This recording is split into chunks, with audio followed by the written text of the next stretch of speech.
ତୁ କାନ୍ଦୁଛୁ କାହିଁକି?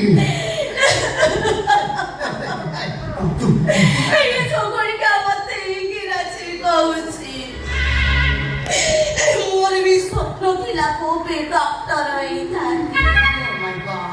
ହେଲେ ଏଥିରେ ମୋର ଦୋଷ କୋଉଠି ରହିଲା? ମୋ ସ୍କୁଲ ବାଲା ତ ମୋ ମାଷ୍ଟର ମତେ ସପ୍ତମରେ 3 ଥର ଫେଲ କରିଦେଲେ। ନହେଲେ ମୁଁ ନିଶ୍ଚିତ ସ୍ୱପ୍ନ ଦେଖିଥିଲି ମାନେ ଡକ୍ଟର ହେଇଥାନ୍ତି ଆଉ ଇଞ୍ଜେକ୍ସନ କୁ ଫୋଡି ଝାଡୁ ମାରିଥାନ୍ତୁ।